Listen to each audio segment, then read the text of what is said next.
그동안 수고하셨다고 기자들한테 마지막 인사를 건넸는데요. 예. 너무 조롱 섞인 목소리였죠. 그렇죠. 이제 뭐 다시는 본인 여기 올 일 없다. 이제 끝났다. 아하. 그러니까 대단원의 막이 자신의 불구속으로 끝난 거다라고 선언한 셈이었는데 현장 취재했던 취재 기자들이 좀 불쾌했다고 그러더라고요. 예. 네. 자, 이주하 변호사님. 예. 예, 모처럼 나오셨습니다. 예, 일주일 만에. 일주일 만에. 예. 예. 고정 출연이신가요? 일주일 만에 한 번 나옵니다. 자, 범죄 속림을 다툴 여지가 있고, 예. 예, 이건 무죄란 얘기죠. 하여튼 기록은 두꺼운데, 예. 알맹이가 없다, 이런 취지입니다. 예. 이례적으로 지금 뭐 시간도 그 서류 검토한 시간이 얼마 안 걸렸거든요. 예. 그러면 검찰이 50명을 뭐 참고인들 소환해서 자세한 했다고. 내용은 조금 이따가 하죠. 예. 예. 흥분하지 마시고, 모처럼 나와갖고. 자, 그리고, 이경수 교수님 자리하셨습니다. 네, 안녕하십니까. 예. 어떻게 보셨어요? 주무시다가 아침에 들으셨어요? 아니면 밤에? 저는 어젯밤에 못 봤어요. 못 봤고, 오늘 예. 아침에 봤습니다. 봤는데. 밤새 뭐 하시느라고? 그렇죠. 오래간만에. 예, 근데 오랜만에. 이거 한 가지는 확실한 것 같아요. 예. 구속영장이 거부됐다 그래가지고 죄가 없다는 거 아니잖아요. 예. 재판 과정 중에 어떻게 또 바뀔지 모르잖아요. 그렇죠. 네, 그걸로 판단하지만 않았으면 좋겠습니다. 그것을 전문용어로 희망 고문이라고 합니다. 그렇습니까? 예. 상황이 어떻게 된 건가요? 좀 설명을 좀 해주시죠. 어제 그 우병우 일단 전 수석 법조인들은 거의 다 영장이 나올 거다 이렇게 받지 않습니까? 아니 법조인이 아니라 박영수 특별검사가 재청구하면 100% 구속영장 나온다고 얘기를 했었고요. 예. 전직 검사 판사 출신들 왜냐하면 소명된 그 자료가 너무 많았기 때문에 구속할 수밖에 없다라고 다 예측을 했었죠. 그리고 우병우 수석 자신도 어제 들어가는 그 표정이 굉장히 어두웠거든요. 그렇기 때문에 사실상 이번 구속을 결심한 태도가 아니냐 이제 이런 분석들도 우세했는데 어제 오전 무렵부터 나온 자료들을 보고 반신반의하기 시작했습니다. 법조 전문가들이. 그러니까 무슨 얘기냐면 세월호 참사 당시에 그 광주지검에 대한 그 압수수색 영장 발부하는 과정에서 막았잖아요. 근데 그 관련된 내용이 영장 내용에 빠졌다더라 이런 얘기가 나오면서 그게 왜 빠졌지 왜 그러는 거지라는 불운한 감이 돌았는데 결과적으로 이제 제19 감싸기 검찰 제19 감싸기 논란이 나오고 있지만 큰 틀에서 정리를 하자면 결국에는 2014년 문건 파동으로 이후? 돌아가지 네. 않겠어요. 그러니까 그 당시 우병우 민정비서관이었던 사람이 이 문건 유출 사건으로 규정을 하고 결국에는 그 정윤회 보고서에 대한 그러니까 조사를 못하게 만들고 결국 민정수석으로 가고 이 과정에 김순환 검찰총장 당시 법무부 장관이었던 황교안 권한 대행까지 연결되기 때문에 그렇죠. 예, 결국에는 그런 얘기도 해요 기자들이 결국에 우병우의 물귀신 작전이 이긴 거 아니냐 그러니까 직권남용이면 나만 그랬냐 당신들은 다 똑같은 거 아니냐 이런 식의 전략으로 검찰 수사에 응했고 결국 법원에서도 그런 식의 주장을 했다면 끝내 무죄 취지로 끝나는 거 아니냐 이런 얘기까지 나오고 있는 겁니다. 우병우 수석에게 영어로 닉네임을 붙여주면 네. WG. G? 예. 워터 고스트 물귀신. 아니 그리고 사실 그 증거인멸 구속 우려에 대한 소명이 부족하다 이제 이런 얘기를 했는데요. 사실 여기 그 품격 시대에서 정봉주 의원께서 국정조사에 출석을 그렇게 안 하려고 하지 않았습니까? 그때 사실은 국민들이 나서서 수배를 한 거 아니에요. 그렇죠. 국민 수배령을 내렸죠. 그래서 현상금이 그때 얼마까지 갔었죠? 1,800만 원. 1,800만 원. 그러니까 그 2천만 원까지 갔을 정도로 버텼단 말이에요. 그럼 본인이 그때 도망가고 있었던 거예요. 네, 딸 시험도 못 보게 했었잖아요. 예. 그래서 도망가고 있냐 그러니까 난 도망간 거 아니다. 예. 그냥 뭐 다른 데로 가 있을 뿐이다. 근데 어쨌든 도주의 위험이 있었던 거예요. 그렇죠. 근데 이번에 이런 판단을 한 부분에 대해서도 많은 국민들이 결국 촛불 민심이 사그라드는 것처럼 보이니까 다시 적폐 세력들이 또 움직이기 시작하는구나. 이렇게 보는 것 같습니다. 알겠습니다. 이주하 변호사님. 자, 정확하게 이게 그 법률 용어는 어려워요. 우리 시청자분들이 요즘 이제 의식 수준이 많이 높아졌어도 이렇게 판단했어요. 혐의 내용에 대한 범죄 성립을 다툴 여지가 있다. 자, 증거 인멸 및 도주의 우려가 없다라고 하는 것은 뭐 늘 하는 얘기라고 할지라도 혐의 내용에 대한 범죄 성립을 다툴 여지가 있다. 무슨 뜻이에요? 그 판사가 기록을 보면 이제 판사도 이제 다른 재판을 해봤지 않습니까? 예. 본 재판에 가면 이 정도면 공소가 유지되기 어렵다. 예.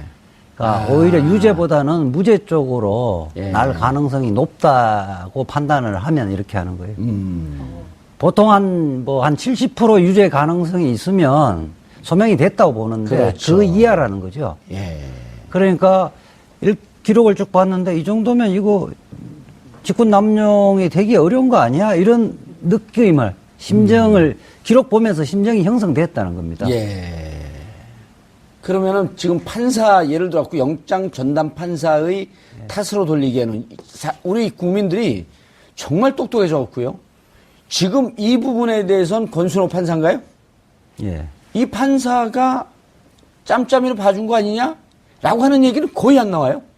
그럴 수밖에 없는 게, 이제 같은 법조인이기 때문에 봐준 것이 아니냐, 예. 이중잣대를 들이댄 거 아니냐, 이렇게 볼 수도 있는데, 김기춘하고 조윤선도 같은 법조인이거든요. 예. 이미 이 게이트 사건과 관련해서 구속돼 있거든요. 그렇죠. 우병우만이 특별하게 다른 잣대를 댈 이유는 별로 없습니다. 봐줘야 될 것 같으면 김기춘, 조윤선도 만만치 않게 그쪽에서는 꽤 힘을 좀 쓰는 분들인데. 그리고 죄명도 똑같아요. 예. 직권남용. 직권남용 권리행사 방해죄가라는 게 똑같아요. 예. 그리고 더군다나 우병우는 범죄 혐의 사실이 훨씬 많죠. 그렇죠. 조윤선보다는 훨씬 많고 8가지였잖아요. 그쪽에는 블랙리스트죠. 예. 이경수 교수님. 네. 대체로요. 네. 기각될 정도로 혐의 내용만 넣은 거 아니냐? 하는 이제 이런 합리적인 의심들을 하기 시작을 하는 거예요. 예, 충분히 그럴 수 어떻게 있습니다. 판단하세요? 예, 충분히 그럴 수 있습니다. 그런데 저는 여기서 조금 시각을 좀 달리 보고 싶어요. 예. 이게 무슨 내용이냐면은 여기 이제 검찰에서 나온 그 혐의 내용이 8가지라고 이제 우리 이 변호사님 말씀하셨는데 그 중에서 직권남용이라고 하는 부분이 사실은 적시가 돼 있어요. 예. 근데 우리 국민들께서는 얼마만큼 이해하실지 모르겠습니다만 그 민정수석이라고 하는 그 자리에서 갖고 있는 어떤 직무에 관한 것들이 우리나라 어떤 규정에도 없어요. 어디서부터 어디까지가 민정수석이 할 수 있는 일이고 요걸 하면 안 된다는 게 그런 게 없어요. 예. 아마 그 대부분의 사회 상규상으로 볼 때는 어떤 조직이든지 간에 직책이 나오면 그 직책이 할 수 있는 일들을 규정해 놓습니다. 그런데 불행하게도 우리나라 청와대 조직법에 민정수석이 해야 될 일이 무엇이다라는 게 없어요. 그러다 보니까 직무감찰 이거 민정수석 할 수도 있고 안 할 수도 있고 안 하면은 직무유기인가 하면은 직무를 오히려 더 남용한 것인가 이 판단이 굉장히 어렵습니다. 예. 그러다 보니까 이 8가지 적시된 범죄 사실 가운데에서 그런 부분들을 볼 때 이 권순호 영장부장 판사가 볼 때 야 이거를 과연 민정수석의 권한을 넘었다고 볼 수 있느냐 하는 그런 부분이 좀 애매하다는 거죠. 예. 확실하게 아까 조윤선 그다음에 김기춘 시장 블랙리스트 사건 말씀하셨습니까? 그럼 명쾌한 증거가 있어요. 근데 이 부분에서는 명쾌하게 증거를 들이대기가 좀 어렵다. 그 이유는 뭐냐면은 검찰이 그만큼 초동 단계 수사할 때 부실하게 했다는 반증입니다. 예. 자, 이재화 변호사님, 아까 장윤성 기자도 말씀을 하셨지만, 박영수 특검이 이런 얘기를 한단 말이에요. 재청구되게 되면 100% 영장이 발부될 것이다. 네. 그럴 때 많은 법조인들이 의아했잖아요. 도대체 법조인으로서 100%라고 하는 저 확신에 찬 수치를 어떻게 얘기할까? 지금 돌이켜보면요. 특검이 아닌 검찰이 제 식구 감싸는기 하면서 장난칠 거에 대해서 미리 경고한 시그널 아닐까요? 그런 측면도 박영수 특검이 원래 예. 가벼우신 분이 아니에요. 평소에 은행이 굉장히 무거운 편인데 은행이 아니라 언행. 예. 무거운 편인데 근데 그렇게 말씀하신 것은 예. 우선 세월호 수사 방해 부분은 지금 우병우 특검 직접 행위를 한 거거든요. 그렇죠. 직접 다른 전화한 거 아니에요? 문체부 직원들 6명에 대한 표적 감찰 이거는 밑에 공직기강팀을 시켜서 한 거란 말이에요. 그런데 직접 이건 전화를 했단 말이에요. 예. 윤대진 그 부장검사하고 변찬호 그 광주지검장에 직접 전화를 했기 때문에 그 사람들이 그런 외압 전화를 받았다고 이야기를 했단 말이에요. 그러니까 예. 증거 입증하기가 굉장히 쉽고 그다음에 민정수석이 수사에 직접 개입하는 것 자체는 다툼의 여지 없이 이것은 월권행위다. 그렇죠. 검찰 수사의 해석의 여지가 없는 거예요. 독립성을 침해한 거 아니에요. 해석의 여지가 없고 그다음에 그 결과가 검찰의 독립성과 수사의 독립성을 명백하게 침해하기 때문에 이게 일종의 또 법치주의 파괴거든요.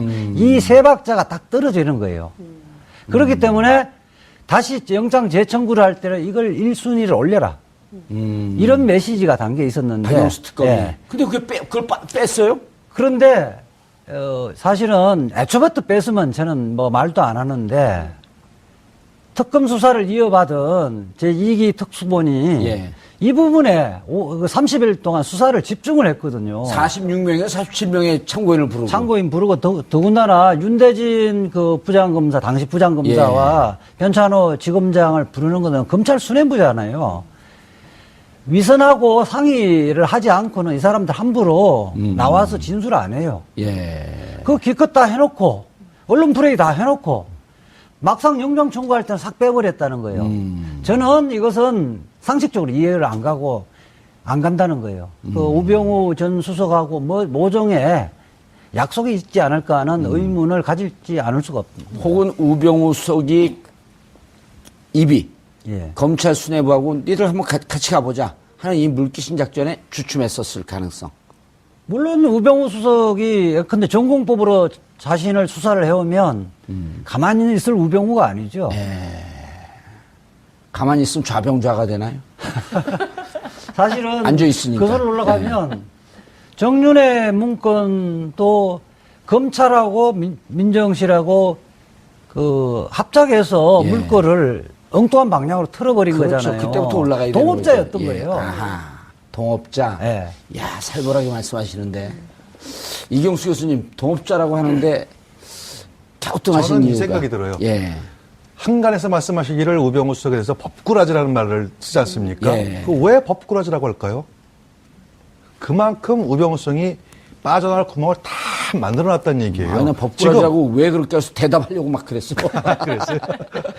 그 얘기는 이제 무슨 예. 얘기냐면은 아마 지금 이제 그 세월호 그때 그 광주지검에다가 전화를 해가지고 지검장하고 예. 그다음에 조대진 변호사가 아니라 윤대진. 윤대진. 예. 조대진 변호사는 여기 나오는 사람인데. 그렇지, 알고 있는데. 윤대진 당시 예. 이 부장검사. 이 부장검사죠. 아. 전화를 분명히 했죠. 예. 그거 다 나왔습니다. 그런데 과연 정확한 워딩이 그거 영장 철회하세요라고 했을까요? 핵심이 그거거든요. 확실한 건 외압이에요. 근데 그게 어떻게 되는 거죠? 라고 만약에 물어봤다면은 충분히 자기의 의사는 관철시키면서 명쾌하게 거기서 빠져나갈 수 있는 구멍은 만들었지 않았을까요? 그렇다면은 예를 들어가지고 박영수 특검에서 받은 인상은 확실하게 외압이다 이렇게 해석했을 거고 예. 지금 검찰에서는 야 그걸 외압이라고 하기도 뭐하고 일단 다 불렀는데 예. 얘기 들어보니까 애매한 부분이 있다. 그런 점도 아마 고려됐을 겁니다. 그거는 왜냐하면 우병우의 승리죠. 예, 알겠습니다. 이주아 변호사님, 예. 저 부분이 이제 사실은 국민들이 예를 들어 우병우 구속 바라는 사람이 있는가 하면 야 구속을 해도 정말 적합하게 해야지 이런 분들의 견해가 분명히 있단 말이에요. 물론 그렇죠. 그래서 지금 저 부분과 영장을 청구할 때 이제 이 특수본 2기 특수본의 주장을 묶어보면 전환했지만 결국 그 서버에 대한 압수수색 했습니다. 전환했지만 결국 123 정장에 대한 과실치사 혐의 기소했습니다. 예. 전화를 했음에도 불구하고 직권남용에 의한 권리행사 방해가 없기 때문에 이건 미수에 그쳤기 때문에 이거 뺐습니다라는 주장이었거든요. 사실은 그 법조문 규정에 예. 권리행사 방해 뒤에는 다른 특별 조문들이 있어요.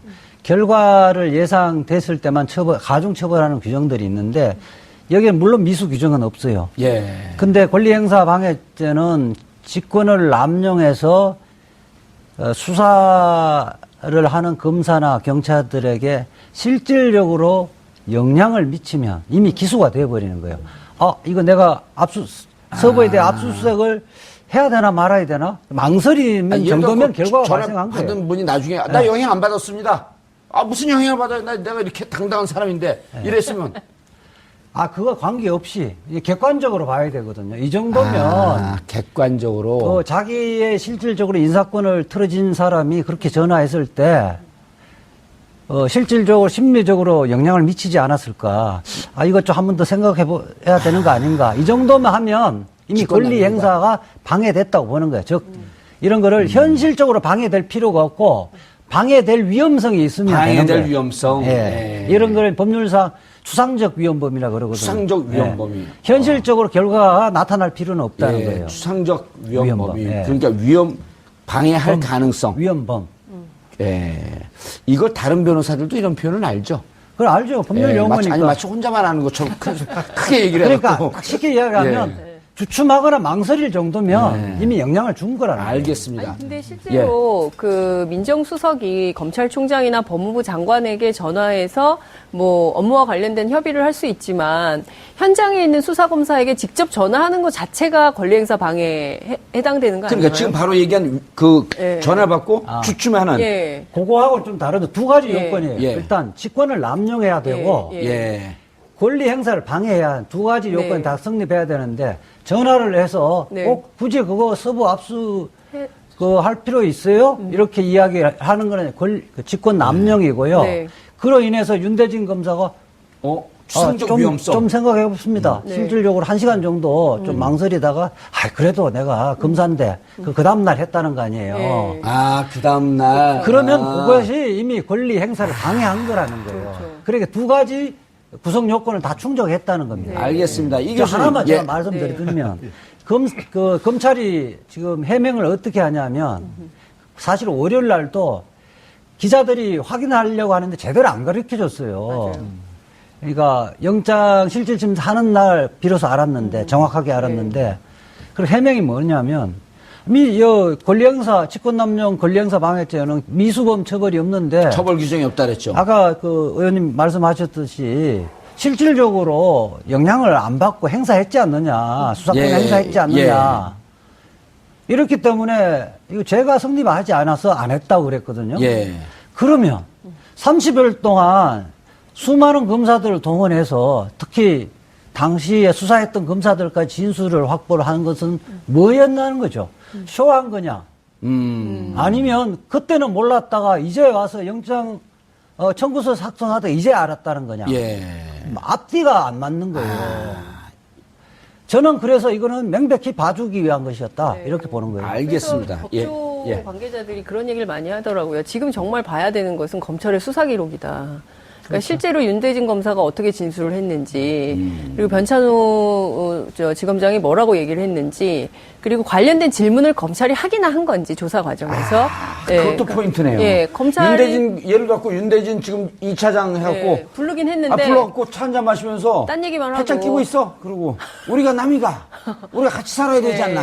그렇죠. 뭐 그럴 수도 있고요. 그러니까 구체적인 사실관계를 확인하기 위해서 검찰의 수사 기록을 공개해야 된다. 근데 검찰이 절대로 공개를 안 하죠. 아니 변찬호 그 변호사 불렀고 요즘 변호사 업무 잘 되시죠?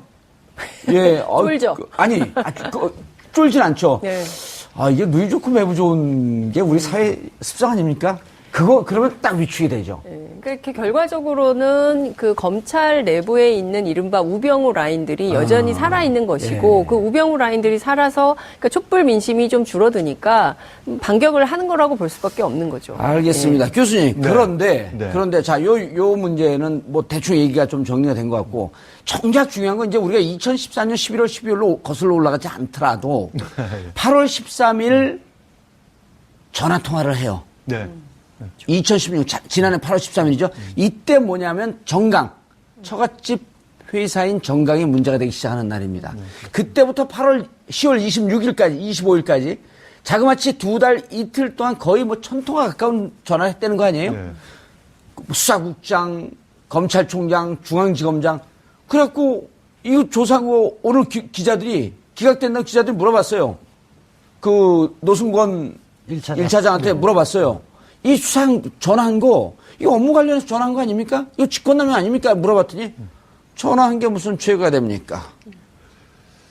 참 틀린 말을 아니네, 듣고 보니까. 전화한 건 죄가 아니죠. 전화 그 내용이. 사건이 있을 때 왜 전화를 했냐를 물어봐야 되는 거 아니에요? 그러니까 전화를 왜 했냐.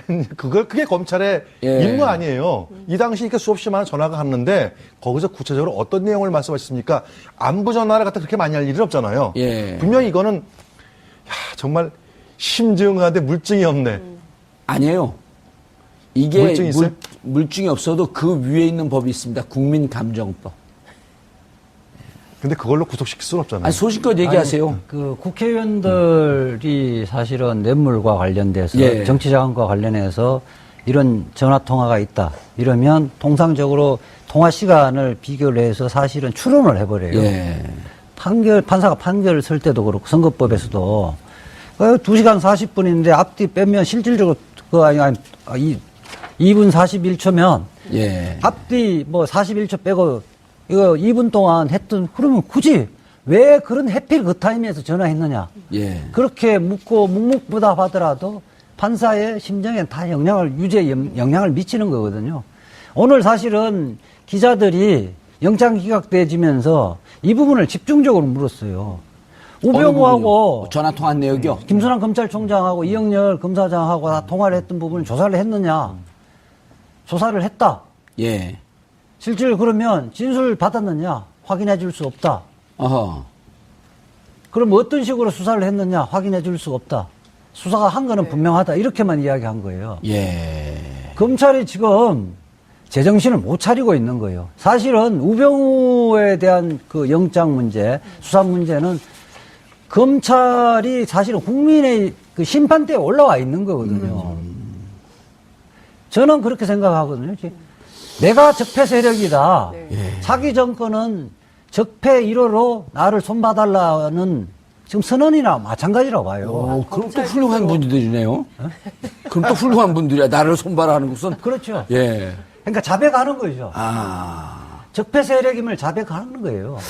안태근 법무부 검찰국장 교수님. 이게 어마어마한 자리더라고요. 검찰국장. 그럼요. 검찰의 꽃입니다. 제가 알기에. 정치권에서 늘 그 자리가 수사 꽃이죠. 뭐 모든 그 과를 다 통제하고 있는데 이분하고 통화를 여러 차례 해요. 안태근, 이영렬, 김수남. 검찰 수장은 다 전화하는데 다 안부 전화예요. 2달 동안 집중됩니다. 안부 전화가. 곧 촛불이 있을 터이니 촛불에 들지 않고 살아남길 바란다. 이건가요? 그 검찰국장의 실질적인 인사권을 갖고 있는 겁니다.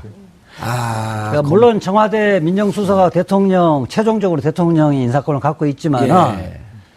개별적으로는 좀 챙길 수는 있는데 안을 만드는데 여기는 안을 만들고 상시적으로 검사의 일거수일투족하고 성적들을 다 매겨서 올리는 거거든요. 예. 그런 사람들이 실세라 그러잖아요. 예. 알겠습니다. 이재하 변호사님. 아까 그 이제 이 직권남용. 네. 광주지검에 전화한 게 직권남용이냐 아니냐라고 하는데 이제 여기서 다뤄지지 않은 측면이 또 하나 있어요. 뭐냐면 그분들이 압수수색을 하지 않았습니까? 기소하지 않았습니까? 근데 만약에 직권남용 그러니까 이건 미수다.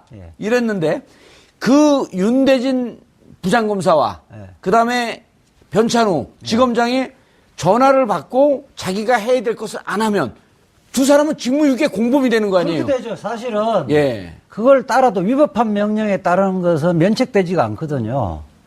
그러니까 이것까지 봐줘야 우병우 돼요. 민정수석이 전화를 받고 예. 자신은 원래 업무상 과실치사죄로 기소를 하려고 했었는데 털어버렸다. 예. 또는 서버에 대한 중앙정사실 서버에 대한 압수수색을 하려고까지 했었는데 그걸 하지 않았다. 직무유기죠. 그거는 별도로 성립하는 거예요. 그럼 논리적으로 그러면 귀결이 되네요. 예. 그 두 분들이 검찰이나 특검 수사에 가서 어떤 외압을 받았다는 얘기를 안 했겠네요. 당연히. 아니요. 그거는 저는 했다고 보는 게요. 그래요? 위정으로 범죄 사실에, 구성력 범죄 사실에 외압을 행사를 했음에도 불구하고 그냥 알아보기 위해서 전화했다는 부분이 위정이라고 했던 거잖아요. 그러니까 그 부분은 두 분은 전화로 외압을 행사했다는 사실은 인정하는 진술을 했던 건 분명합니다. 그래야지 위증으로 갈 예. 수가 있으니까. 예. 나는 외압을, 그러니까, 통상 업무적인 일이었습니다. 이제 그 청문회 나와서 그냥 전화했는데 확인하려고 전화했습니다. 라고 했단 말이에요. 근데 조사해보니까, 이 두 분이 압박을 좀 받은 것 같아? 그럼 당신, 야, 아니네. 난 교수님 견해가 더 맞는 것 같네. 왜냐하면. 사실관계는 다 확보를 해놓고. 아니죠. 법률적 판단만 달리한 겁니다. 아니죠. 그게 아니라 두 분이 진술을 나 외압받지 않았습니다. 그러니까 이 검찰이 그 부분은 전화 이제 잠깐만요. 맞지만 외압이라고 느끼지 외압으로 않았습니다. 느끼지 않는다. 근데 그래도 너 거짓말한 것 같아서 위증 놓더니 영장 전담 판사가 외압받지 않았는데 왜 위증을 놓지? 기각. 이렇게 만든 거 아닐까요? 아니 사실은 이게 특수본에서만 한 것이 아니고 예. 이미 특검에서도 특검에서. 윤대진 검사는 이미 진술을 했었어요. 그리고 그 정도면 예. 이게 그러니까 실질적으로 주관적으로 외압을 느꼈느냐 그렇지 않느냐가 판단하는 게 아니고 그 정도면 일반 검사라면 외압을 느꼈을까 제3자적 시각에서 판단하는 거거든요. 근데 저는 사실 이 우병우 전 수석에 대한 불구속 결정은 큰 틀에서 보자면 검찰의 수사 부실일 수밖에 없고요. 우병우 수석을 치는 순간 검찰 수뇌부 닫혀야 되고 사실 연쇄 도미노가 발생되면 검찰 조직에 대한 너무 이게 위험이 크지 않습니까? 예. 그러니까 일은 했다는 티는 내야 되니까 언론 플레이는 세게 한 거죠. 세게 했죠. 예, 그래서 뭐 40명, 다 50명 가까이 부르고. 참고인 불러다 조사는 세게 하고 결과는 이제 우리가 솜방망이 처벌하고 넘어가는 것밖에 방법이 없겠다. 그리고 다 봐준 거 아닌가 싶어요. 그래서 이 문제와 관련해서는 특히 2014년 그 정윤의 문건 파문과 관련해서는 정확하게 사실이 밝혀진 게 하나도 없거든요. 예. 그래서 이와 관련해서는 뭐 국회에서 특별법을 만들든지 해서 특검을 해서 진실 규명을 하고 관련된 자들을 다시 불러서 조사해서 새 정부에서 처리할 수밖에 없다. 이렇게 생각합니다. 알겠습니다. 교수님. 네네. 결국은 이 우병우 사태의 그 진앙지. 그러니까 2014년 5월 민정수석실에 비서관으로 맞습니다. 들어갑니다. 네. 그리고 그때 2월에 사실 국정농단 사태가 그때 불거질 수 있을 때 무슨 국정농단입니까? 오히려 거꾸로 갔죠. 예. 사실은 사건의 본질은 비서실세. 정윤회, 예, 소위 말하는 비서실세, 거기서 뭐 대한민국 권력 실세 순위는 1순위는 최순실, 2순위는 정윤회, 예. 3순위가 대통령이다. 예. 라고 하는 그 문건에 대해서 박관천 경정의 예. 그 보고서였죠. 근데 거꾸로 대통령이 뭐라 그랬어요, 그 당시에. 오히려 그거는 문제가 안 되고 왜 이 문건이 밖으로 왜 유출됐냐는 거기에 키포인트를 찍어주지 않습니까? 국기문란이라고 가이드라인을 그렇죠. 쳐주고요. 소위 말하는 국기문란 사건이 이제 거기서 나온 그리고 거죠. 이른바 그 기획안 기술자가 우병우라고 추정을 하고 있고. 그렇죠. 저희는 그렇게 이제 보고 있죠. 아마 그 맞을 겁니다. 예, 아마 관심을 그쪽으로 이제 돌린 게 그 당시 성공했죠. 예. 그 당시에는 성공했는데 그 결과가 어떻게 됐죠? 결국 대통령이 탄핵되고 구속까지 갔습니다. 아마 그때 우병우 수석이 예. 정확하게만 했더라도 아마 이와 같은 국가적인 불행한 사태는 없었을 거예요. 탄핵이 좀 더 일찍 오진 않았을까요? 그렇진 않았을 겁니다. 근데 그때 문건 파문을 취재했던 이제 세계일보 기자들까지도 사실 생명의 위협을 느끼기 때문에 몸 안에 칼을 지니고 다니고 아이의 등하굣길을 챙기고 이랬다는 거거든요. 권력으로부터 상당히 심각한 위협을 받고 있다고 지난번 헌법재판소 그 탄핵 심판 재판 때 나와서 진술을 한 적이 있었어요. 그러니까 뭐냐면 그때 당시에 이제 권력 서열 1위가 정윤회, 2위가 최순실, 3위가 박근혜 대통령이다라는 문건이 올라갔던 건데 이 사건을 계기로 해서 결국 정윤회는 이혼 소송을 하면서 사라지잖아요. 아웃됐고, 예. 아웃되면서 사실 최순실이 정권을 쥐고 모든 것을 하다가 결국에는 이 엄청난 사달이 나게 된 것인데 결과적으로 보면 이 컨트롤 타워가 누구였을까? 결국에는 우병우 전 수석이 이것을 다 정리했을 가능성이 있는데 끝까지 나는 최순실을 모른다라고 주장을 하고 있는 거 아니겠어요? 그러니까 결국에는 우병우 수석이 무죄를 받겠다, 무죄 취지로 끝내 본인이 이제 승기를 잡겠다고 하지만 이렇게 끝내서는 안 되는 거죠. 1,700만이나 되는 시민들이 촛불을 들고 외쳤던 적폐청산이 있는데요. 교수님, 이게 만약에 새로운 정부에서 정말 이 검찰 개혁을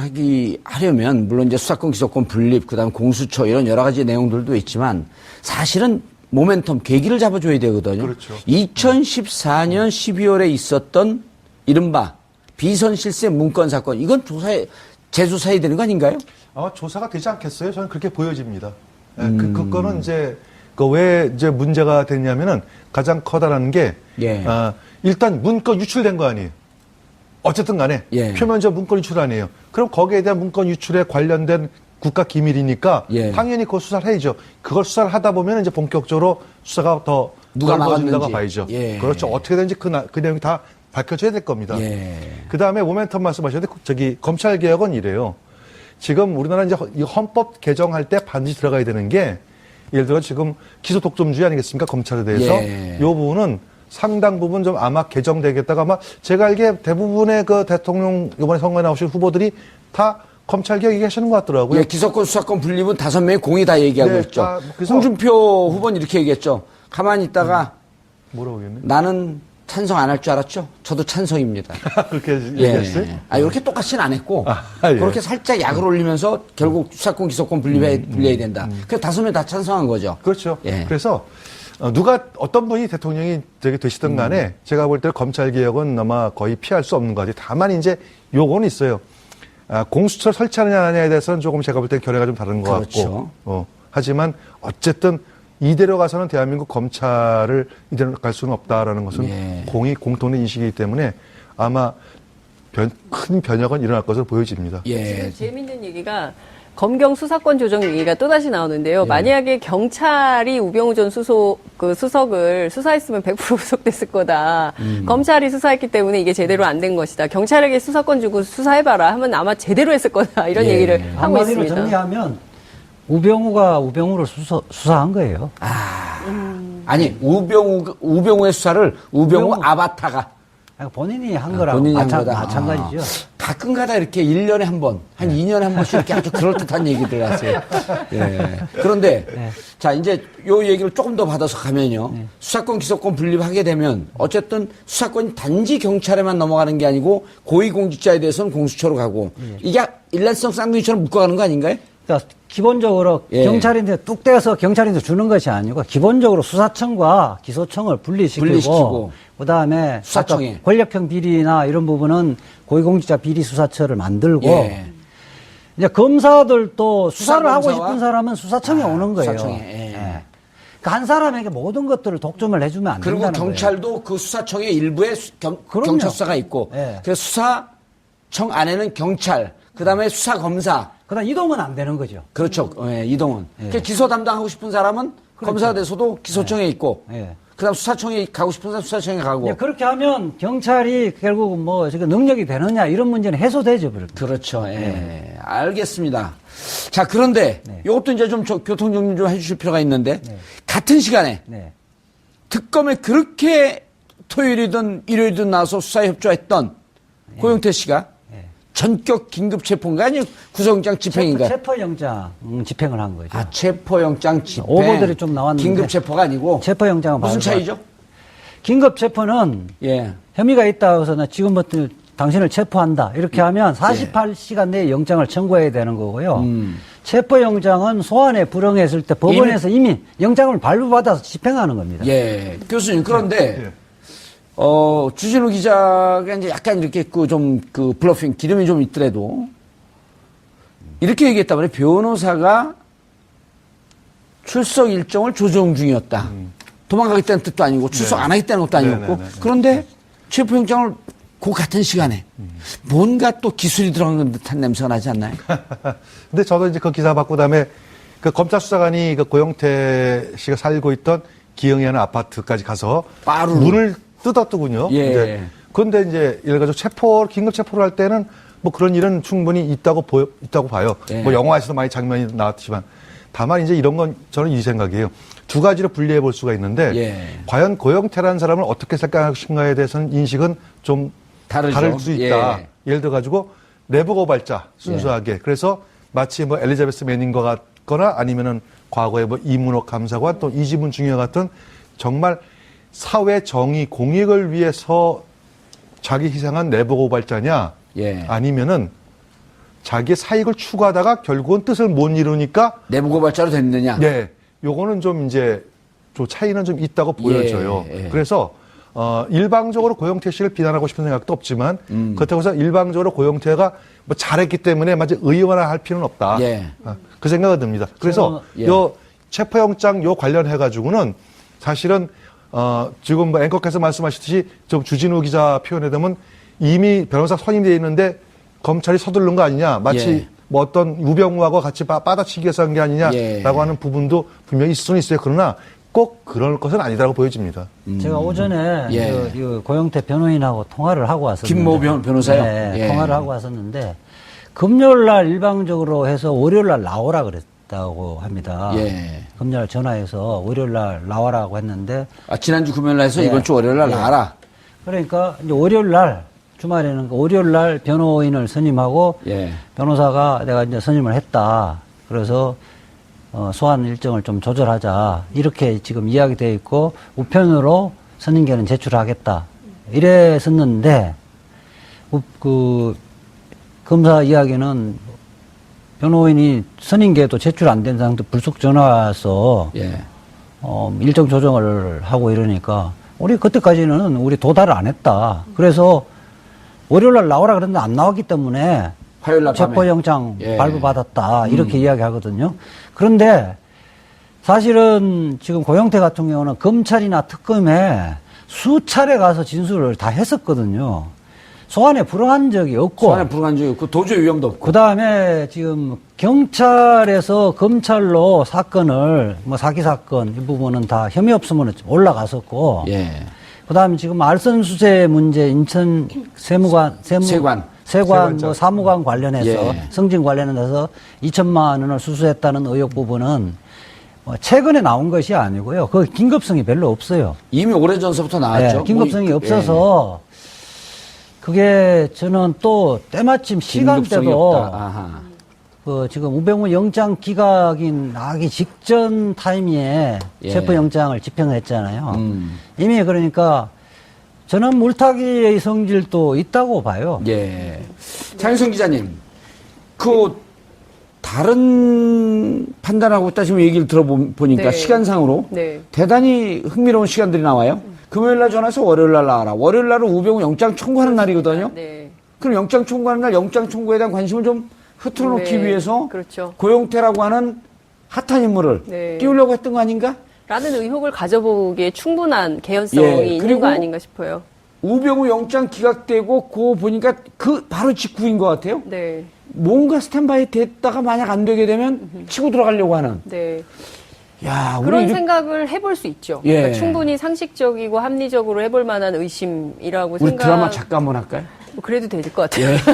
아니 이제 드라마와 관계없이 이제 예. 많은 국민들이 박근혜가 내려가니 세월호가 올라오더라. 예. 뭐 이런 얘기 했는데 이제 우병우 불구속이 되니 또 이제 고영태를 잡아가는구나. 이제 이런 얘기들을 이제 SNS에서 사람들이 하기 시작하는 건데요. 그러니까 문제는 앞서 말씀 주신 대로 그 인천세관 2천만 원 그 수수와 관련돼서는 계속됐던 사건이고 긴급성이 없다고 말씀을 하셨고 또 하나 포인트는 최근에 예. 이제 저희가 오마이TV에서 취재 중에 있는데 최순실 비밀사무실과 관련된 거예요. 예. 그 최순실 씨가 문고리 3인방들에게 해마다 수천만 원씩 돈을 줬다는 거 아니겠어요? 그러니까 이거야말로 긴급사안으로 안봉근, 이재만 비서관에 체포해야 되는 대해서 거죠. 체포를 해서 수사를 해야 되는 사건이죠. 근데 이분들에 대해서는 긴급적으로 수사를 하고 있다는 소식을 전혀 듣지 못했어요. 근데 이 부분은 그냥 놓치고 있으면서 왜 고영태 씨에 대해서만 이렇게, 아주 가혹한 칼을 들이대는 것이냐에 대해서는 예. 논란의 여지, 다툼의 여지가 있는 것이죠. 그리고 예. 또 하나는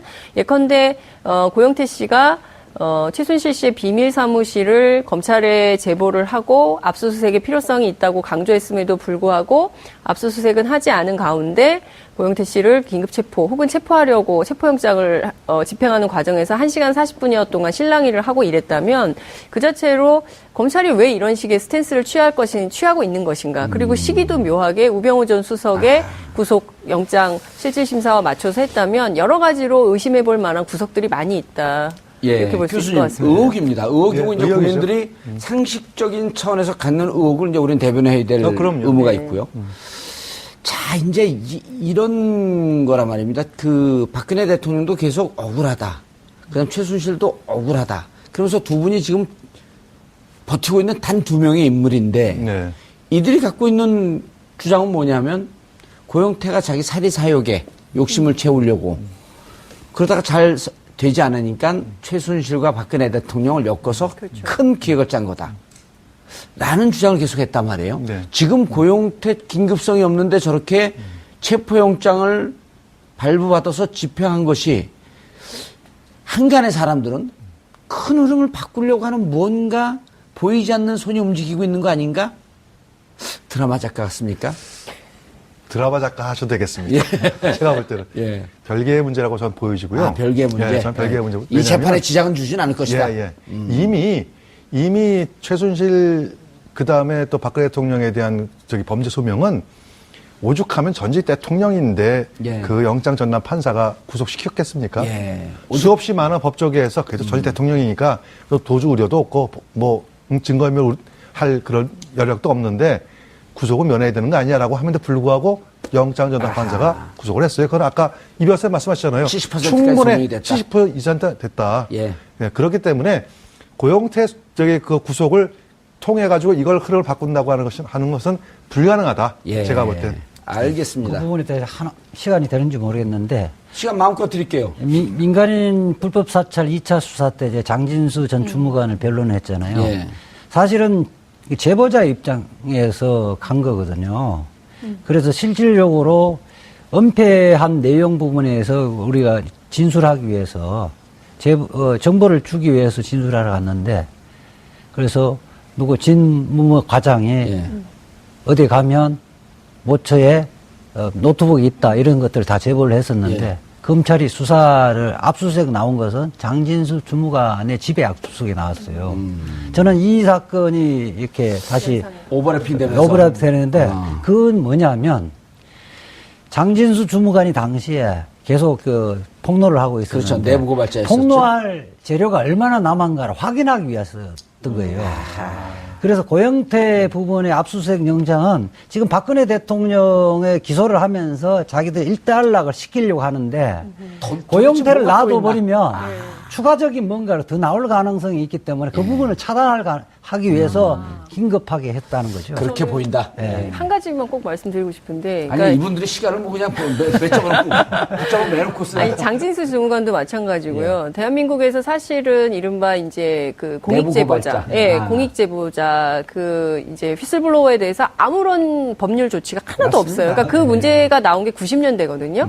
1990년대 중후반부터 소위 맑은 사회 만들기 차원에서 제기됐던 이슈들이 지금까지도 안 되고 있는 거예요. 20년이 넘도록. 그래서 예. 이거는 정말 국회에서 공익정보 제공자에 대한 법률을 반드시 너무 미미하잖아요. 법원위원회 위원도 제가 하고 있었는데 예. 현실적으로 국가기관이 그걸 안 지켜주고 있어서 문제입니다.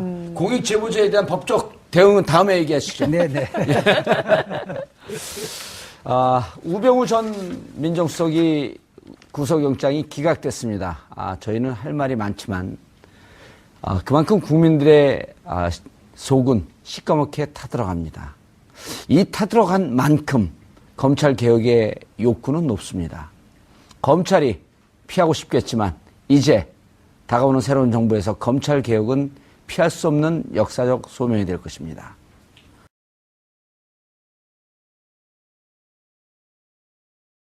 하지 않고는 이 사람들 함부로 나와서 진술 안 해요. 예. 그거 기껏 다 해놓고 언론 플레이 다 해놓고 막상 영장 청구할 때는 싹 빼버렸다는 거예요. 저는 이것은 상식적으로 이해를 안 간다는 거예요. 그 우병우 전 수석하고 모종의 약속이 있지 않을까 하는 의문을 가질지 않을 수가 없습니다. 혹은 우병우 수석이 입이 예. 검찰 수뇌부하고 니들 한번 같이 가보자 하는 이 물귀신 작전에 주춤했었을 가능성. 물론 우병우 수석이 근데 전공법으로 자신을 수사를 해오면 가만히 있을 우병우가 아니죠. 가만히 있으면 좌병좌가 되나요? 사실은 앉아있으니까. 그걸 올라가면 정윤회 문건도 검찰하고 민정실하고 합작해서 예. 물꼬를 엉뚱한 방향으로 틀어버린 그렇죠. 거잖아요. 그때부터 올라가야 되는 동업자였던 거죠. 예. 거예요. 아하, 동업자. 예. 야, 살벌하게 말씀하시는데. 이경수 교수님, 동업자라고 하는데 갸우뚱하신 저는 이 이유가. 생각이 들어요. 예. 한간에서 말씀하시기를 우병우 수석에 대해서 법꾸라지라는 말을 쓰지 않습니까? 예. 왜 법꾸라지라고 할까요? 그만큼 우병우 수석이 빠져나갈 구멍을 다 만들어놨다는 얘기예요. 아니, 나 법꾸라지라고 왜 그렇게 해서 대답하려고 막 그랬어. 그랬어요. 그 얘기는 이제 무슨 얘기냐면은 아마 지금 이제 그 세월호 그때 그 광주지검에다가 전화를 해가지고 저기 지검장하고 예. 그다음에 조대진 변호사가 아니라 윤대진. 윤대진. 예. 조대진 변호사는 여기 나오는 사람인데. 그렇지, 알고 있는데. 윤대진 당시 예. 이 부장검사. 이 부장검사죠. 아. 전화를 분명히 했죠. 예. 그거 다 나왔습니다. 그런데 과연 정확한 워딩이 그거 영장 철회하세요라고 했을까요? 핵심이 그거거든요. 확실한 건 외압이에요. 근데 그게 어떻게 되는 거죠? 라고 만약에 물어봤다면은 충분히 자기의 의사는 관철시키면서 명쾌하게 거기서 빠져나갈 수 있는 구멍은 만들었지 않았을까요? 그렇다면은 예를 들어가지고 박영수 특검에서 받은 인상은 확실하게 외압이다 이렇게 해석했을 거고 예. 지금 검찰에서는 야 그걸 외압이라고 하기도 뭐하고 일단 다 불렀는데 예. 얘기 들어보니까 애매한 부분이 있다. 그런 점도 아마 고려했을 겁니다. 그거는 왜냐하면 우병우의 승리죠. 예, 알겠습니다. 이주아 변호사님, 저 부분이 이제 사실은 국민들이 예를 들어 우병우 구속 바라는 사람이 있는가 하면 야 구속을 해도 정말 적합하게 해야지 이런 분들의 견해가 분명히 있단 말이에요. 물론 그렇죠. 그래서 지금 저 부분과 영장을 청구할 때 이제 이 특수본 2기 특수본의 주장을 묶어보면 전환했지만 결국 그 서버에 대한 압수수색 했습니다. 전환했지만 결국 123 정장에 대한 과실치사 혐의 기소했습니다. 예. 전환을 했음에도 불구하고 직권남용에 의한 권리행사 방해가 없기 때문에 이건 미수에 그쳤기 때문에 이거 뺐습니다라는 주장이었거든요. 사실은 그 법조문 규정에 예. 권리행사 방해 뒤에는 다른 특별 조문들이 있어요.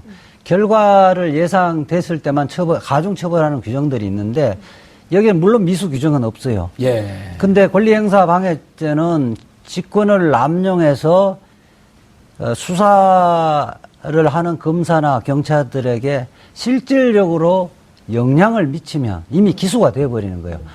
이거 내가 서버에 대해 압수수색을 해야 되나 말아야 되나? 망설이는 정도면 결과가 발생한 거예요. 받은 분이 나중에 나 영향 안 받았습니다. 사실 여기 그 품격 시대에서 예. 정봉주 의원께서 국정조사에 출석을 그렇게 안 하려고 하지 않았습니까? 예. 그때 사실은 국민들이 나서서 수배를 한 거 아니에요. 그렇죠. 국민 수배령을 예, 내렸죠. 그래서 현상금이 그때 얼마까지 갔었죠? 1,800만 원. 1,800만 원. 그러니까 예. 그 2천만 원까지 갔을 정도로 버텼단 말이에요. 그럼 본인이 그때 도망가고 있었던 네. 거예요. 네, 딸 시험도 못 보게 했었잖아요. 예. 그때. 그래서 도망가고 있냐니까 난 도망간 거 아니다. 예. 그냥 뭐 다른 데로 가 있을 뿐이다. 근데 어쨌든 어디는- 도주의 위험이 있었던 거예요. 그렇죠. 근데 예. 이번에 이런 판단을 한 부분에 대해서도 많은 국민들이 결국 촛불 민심이 사그라드는 것처럼 보이니까 다시 적폐 세력들이 또 움직이기 시작하는구나. 예. 이렇게 보는 것 같습니다. 알겠습니다. 이주아 변호사님. 예. 자, 정확하게 이게 그 법률 용어는 어려워요. 예. 우리 시청자분들이 요즘 이제 의식 수준이 많이 높아졌어도 이렇게 판단했어요. 혐의 내용에 대한 범죄 성립을 다툴 여지가 있다. 자, 증거 인멸 및 도주의 우려가 없다라고 하는 것은 뭐 늘 하는 얘기라고 할지라도 혐의 내용에 대한 범죄 성립을 다툴 여지가 있다. 무슨 뜻이에요? 그 판사가 기록을 보면 이제 판사도 이제 다른 재판을 해봤지 않습니까? 예. 본 재판에 가면 이 정도면 공소가 유지되기 어렵다. 예. 그러니까 오히려 유죄보다는 무죄 쪽으로 예. 날 가능성이 높다고 판단을 하면 이렇게 하는 거예요. 보통 한 70% 유죄 가능성이 있으면 소명이 됐다고 보는데 그렇죠. 그 이하라는 거죠. 예. 그러니까 기록을 쭉 봤는데 이 정도면 이거 직권 남용이 되게 어려운 거 아니야? 이런 느낌을, 심정을 기록 보면서 심정이 형성됐다는 겁니다. 예. 그러면은 지금 판사 예를 들어 갖고 영장 전담 판사의 탓으로 돌리기에는 우리 국민들이 정말 똑똑해져 갖고요. 지금 이 부분에 대해서는 권순호 판사인가요? 예. 이 판사가 짬짬이로 봐준 거 아니냐? 라고 하는 얘기는 거의 안 나와요. 그럴 수밖에 없는 게, 이제 같은 법조인이기 때문에 봐준 것이 아니냐, 이중잣대를 들이댄 거 아니냐, 이렇게 볼 수도 있는데, 김기춘하고 조윤선도 같은 법조인이거든요. 예. 이미 이 게이트 사건과 관련해서 구속돼 있거든요. 그렇죠. 우병우만이 특별하게 다른 잣대를 댈 이유는 별로 없습니다. 봐줘야 될 것 같으면 김기춘, 조윤선도 예. 만만치 않게 예. 그쪽에서는 꽤 힘을 좀 쓰는 분들인데. 그리고 죄명도 똑같아요. 예. 직권남용. 직권남용 권리행사 방해죄가라는 게 똑같아요. 예. 그리고 더군다나 우병우는 범죄 혐의 사실이 훨씬 많죠. 그렇죠. 조윤선보다는 훨씬 많고 8가지였잖아요. 그쪽에는 블랙리스트죠. 예. 이경수 교수님. 네. 대체로요. 네. 기각될 정도로 혐의 내용만 넣은 거 아니냐? 하는 이제 이런 합리적인 의심들을 하기 시작을 하는 거예요. 예, 충분히 그럴 수 어떻게 있습니다. 판단하세요? 예, 충분히 그럴 수 있습니다. 그런데 저는 여기서 조금 시각을 좀 달리 보고 싶어요. 예. 이게 무슨 내용이냐면은 여기 이제 검찰에서 나온 그 혐의 내용이 8가지라고 이제 우리 예. 이 변호사님 말씀하셨는데 그 중에서 직권남용이라고 하는 부분이 사실은 적시가 돼 있어요. 예. 근데 우리 국민들께서는 얼마만큼 이해하실지 모르겠습니다만 그 민정수석이라고 하는 그 자리에서 갖고 있는 어떤 직무에 관한 무슨 영향을 받아요? 내가 이렇게 당당한 사람인데 이랬으면. 그거 관계없이 객관적으로 봐야 되거든요. 이 정도면 객관적으로. 자기의 실질적으로 인사권을 틀어진 사람이 그렇게 전화했을 때 실질적으로 심리적으로 영향을 미치지 않았을까.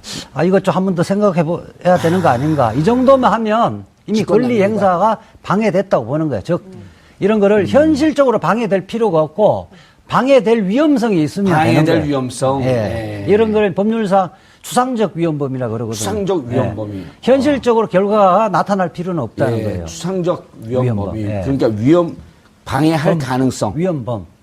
예. 이걸 다른 변호사들도 이런 표현을 알죠. 그걸 알죠. 법률 예, 용어니까. 마치 혼자만 아는 것처럼 크게 얘기를 그러니까 해갖고. 딱 쉽게 이야기하면 주춤하거나 망설일 정도면 이미 영향을 준 거라는 거예요. 알겠습니다. 근데 실제로 그 민정수석이 검찰총장이나 법무부 장관에게 전화해서 뭐 업무와 관련된 협의를 할 수 있지만 현장에 있는 수사검사에게 직접 전화하는 것 자체가 권리행사 방해에 해당되는 거 아니에요? 그러니까 지금 바로 얘기한 예. 전화 받고 주춤하는. 예. 그거하고 좀 다른데 두 가지 예. 요건이에요. 예. 일단 직권을 남용해야 되고 예. 예.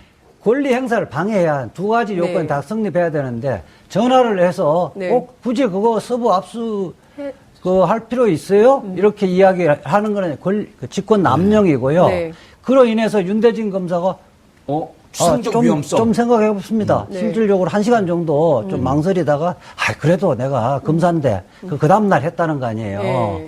그 다음날. 그러면 그것이 이미 권리 행사를 방해한 거라는 거예요. 그렇죠. 그러니까 두 가지 구성 요건을 다 충족했다는 겁니다. 알겠습니다. 이 저 교수님. 하나만 제가 예. 말씀드리면 검찰이 지금 해명을 어떻게 하냐면 사실 월요일 날도 기자들이 확인하려고 하는데 제대로 안 가르쳐 줬어요.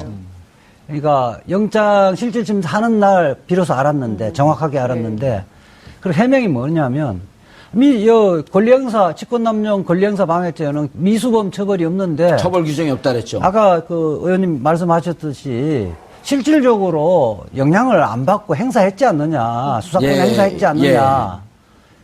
이렇기 때문에 이거 죄가 성립하지 않아서 안 했다고 그랬거든요. 예. 그러면 30일 동안 수많은 검사들을 동원해서 특히 당시에 수사했던 검사들까지 진술을 확보를 하는 것은 뭐였나는 거죠? 쇼한 거냐? 아니면 그때는 몰랐다가 이제 와서 영장 청구서 작성하다 이제 알았다는 거냐? 예. 앞뒤가 안 맞는 거예요. 저는 그래서 이거는 명백히 봐주기 위한 것이었다. 이렇게 보는 거예요. 알겠습니다. 그래서 법조 관계자들이 그런 얘기를 많이 하더라고요. 지금 정말 봐야 되는 것은 검찰의 수사 기록이다. 그러니까 실제로 윤대진 검사가 어떻게 진술을 했는지, 그리고 변찬호 지검장이 뭐라고 얘기를 했는지, 그리고 관련된 질문을 검찰이 하기나 한 건지 조사 과정에서.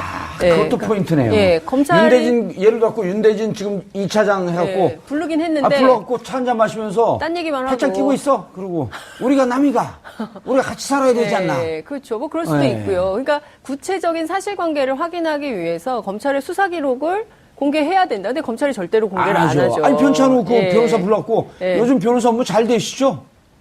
예, 쫄죠. 쫄진 않죠. 네. 아, 이게 누이 좋고 매부 좋은 게 우리 사회 습성 아닙니까? 그러면 딱 위축이 되죠. 네. 그렇게 결과적으로는 그 검찰 내부에 있는 이른바 우병 것들이 우리나라 어떤 규정에도 없어요. 어디부터 어디까지가 민정수석이 할 수 있는 일이고 요걸 하면 안 된다는 게 그런 게 없어요. 예. 아마 그 대부분의 사회 상규상으로 볼 때는 어떤 조직이든지 간에 직책이 나오면 그 직책이 할 수 있는 일들을 규정해 놓습니다. 그런데 불행하게도 우리나라 청와대 조직법에 민정수석이 해야 될 일이 무엇이다라는 게 없어요. 그러다 보니까 직무감찰 이거 민정수석 할 수도 있고 안 할 수도 있고 안 하면은 직무유기인가 하면은 직무를 오히려 더 남용한 것인가 이 판단이 굉장히 어렵습니다. 예. 그러다 보니까 이 8가지 그 적시된 범죄 사실 가운데에서 그런 부분들을 볼 때 이 권순호 영장부장 판사가 볼 때 야 이거를 과연 민정수석의 권한을 넘었다고 볼 수 있느냐 하는 그런 부분이 좀 애매하다는 거죠. 예. 확실하게 아까 조윤선 그다음에 김기주 시장 블랙리스트 사건 말씀하셨으니까 그건 명쾌한 증거가 있어요. 근데 이 부분에서는 명쾌하게 증거를 들이대기가 좀 어렵다. 그 이유는 뭐냐면은 검찰이 그만큼 초동 단계 수사할 때 부실하게 했다는 반증입니다. 예. 자, 이재호 변호사님, 아까 장윤선 기자도 말씀을 하셨지만, 박영수 특검이 이런 얘기를 한단 말이에요. 재청구되게 되면 100% 영장이 발부될 것이다. 네. 그럴 때 많은 법조인들이 의아했잖아요. 도대체 법조인으로서 100%라고 하는 저 확신에 찬 수치를 어떻게 얘기할까? 지금 돌이켜보면요. 검찰이, 특검이 아닌 검찰이 제 식구 감싸는 기 하면서 장난칠 거에 대해서 미리 경고한 시그널 아닐까요? 그런 측면도 박영수 특검이 원래 예. 가벼우신 분이 아니에요. 평소에 은행이 굉장히 무거운 편인데 은행이 아니라 언행. 예. 무거운 편인데. 근데 그렇게 말씀하신 것은 예. 우선 세월호 수사 방해 부분은 지금 우병우 특검 직접 행위를 한 거거든요. 그렇죠. 직접 다른 전화한 거 아니에요? 문체부 직원들 6명에 대한 표적 감찰 이거는 밑에 공직기강 팀을 시켜서 한 거란 말이에요. 그런데 직접 이건 전화를 했단 말이에요. 예. 윤대진 그 부장검사하고 변찬호 그 광주지검장에 직접 전화를 했기 때문에 그 사람들이 그런 외압 전화를 받았다고 이야기를 했단 말이에요. 그러니까 예. 증거 입증하기가 굉장히 쉽고 그 다음에 민정수석이 수사에 직접 개입하는 것 자체는 다툼의 여지 없이 이것은 월권행위다. 그렇죠. 검찰 수사의 해석의 여지가 없는 거예요. 독립성을 침해한 거 아니에요? 해석의 여지가 없고 그 다음에 그 결과가 검찰의 독립성과 수사의 독립성을 명백하게 침해하기 때문에 이게 일종의 또 법치주의 파괴거든요. 이 세 박자가 딱 떨어지는 거예요. 그렇기 때문에 다시 영장 재청구를 할 때는 이걸 1순위를 올려라. 이런 메시지가 담겨 있었는데. 박영수 특검이. 예. 근데 그걸 뺐어요? 그런데 사실은 애초부터 뺐으면 저는 뭐 말도 안 하는데 특검 수사를 이어받은 제2기 특수본이 예. 이 부분에 30일 동안 수사를 집중을 했거든요. 46명에 47명의 참고인을 부르고. 참고인 부르고 더군다나 윤대진 그 부장검사 당시 부장검사와 변찬호 지검장을 부르는 것은 검찰 수뇌부잖아요. 위선하고 상의를 그동안 수고하셨다고 기자들한테 마지막 인사를 건넸는데요. 예. 너무 조롱 섞인 목소리였죠. 그렇죠. 이제 뭐 다시는 본인 여기 올 일 없다. 이제 끝났다. 아하. 그러니까 대단원의 막이 자신의 불구속으로 끝난 거다라고 선언한 셈이었는데 현장 취재했던 취재 기자들이 좀 불쾌했다고 그러더라고요. 예. 네. 자, 이재호 변호사님. 예. 예, 모처럼 나오셨습니다. 예, 일주일 만에 일주일 만에. 예. 예. 고정 출연이신가요? 일주일 만에 한 번 나옵니다. 자, 범죄 성립을 다툴 여지가 있고, 예. 예, 이건 무죄란 얘기죠. 하여튼 기록은 두꺼운데 예. 알맹이가 없다 이런 취지입니다. 예. 이례적으로 지금 뭐 시간도 그 서류 검토하는 시간이 얼마 안 걸렸거든요. 예. 그러면 검찰이 50명을 뭐 참고인들 소환해서 자세한 내용은 했다고? 조금 이따가 하죠. 예. 예. 흥분하지 마시고 모처럼 나와갖고. 자, 그리고 이경수 교수님 자리하셨습니다. 네, 안녕하십니까. 예. 어떻게 보셨어요? 밤 주무시다가 아침에 들으셨어요? 아니면 밤에? 저는 어젯밤에 못 봤어요. 못 봤고 오늘 아침에 봤습니다. 봤는데 밤새 뭐 하시느라고? 그렇죠. 오래간만에. 예, 근데 이거 한 가지는 확실한 것 같아요. 예. 구속영장이 거부됐다 해가지고 죄가 없다는 거 아니잖아요. 예. 재판 과정 중에 어떻게 또 바뀔지 모르잖아요. 그렇죠. 네, 그걸로 판단하지만 않았으면 좋겠습니다. 그것을 전문용어로 희망 고문이라고 합니다. 그렇습니까? 예. 상황이 어떻게 된 건가요? 좀 설명을 좀 해주시죠. 어제 그 우병우 일단 전 수석 법조인들은 거의 다 영장이 나올 거다 이렇게 받지 않습니까? 아니 법조인이 아니라 박영수 특별검사가 재청구하면 100% 구속영장 나온다고 얘기를 했었고요. 예. 전직 검사 판사 출신들 왜냐하면 소명된 그 자료가 너무 많았기 때문에 구속할 수밖에 없다라고 다 예측을 했었죠. 그리고 우병우 수석 자신도 어제 들어가는 그 표정이 굉장히 어두웠거든요. 그렇기 때문에 사실상 이번 구속을 결심한 태도가 아니냐 이제 이런 분석들도 우세했는데 어제 오전 무렵부터 나온 자료들을 보고 반신반의하기 시작했습니다. 법조 전문가들이. 그러니까 무슨 얘기냐면 세월호 참사 당시에 그 광주지검에 대한 그 압수수색 영장 발부하는 과정에서 막았잖아요. 근데 그 관련된 내용이 영장의 내용에 빠졌다더라 이런 얘기가 나오면서 그게 왜 빠졌지 왜 그러는 거지라는 불운한 감이 돌았는데 결과적으로 이제 제19감싸기 검찰 제19감싸기 논란이 나오고 있지만 큰 틀에서 정리를 하자면 결국에는 2014년 문건 파동으로 돌아가지 않겠어요. 그러니까 그 당시 우병우 민정비서관이었던 사람이 이 문건 유출 사건으로 규정을 하고 결국에는 그 정윤회 보고서에 대한 그러니까 조사를 못하게 만들고 결국 민정수석으로 가고 이 과정에 김순환 검찰총장 당시 법무부 장관이었던 황교안 권한 대행까지 연결되기 때문에 그렇죠. 예, 결국에는 그런 얘기도 해요 기자들이 결국에 우병우의 물귀신 작전이 이긴 거 아니냐. 그러니까 직권남용이면 나만 그랬냐. 당신들은 다 똑같은 거 아니냐. 이런 식의 전략으로 검찰 수사에 응했고 결국 법원에서도 그런 식의 주장을 했다면 끝내 무죄 취지로 끝나는 거 아니냐 이런 얘기까지 나오고 있는 겁니다. 우병우 수석에게 영어로 닉네임을 붙여주면 네. WG. G? 예. 워터 고스트 물귀신. 아니 그리고 사실 그 증거인멸 구속 우려에 대한 소명이 부족하다 이제 이런 얘기를 했는데요. 사실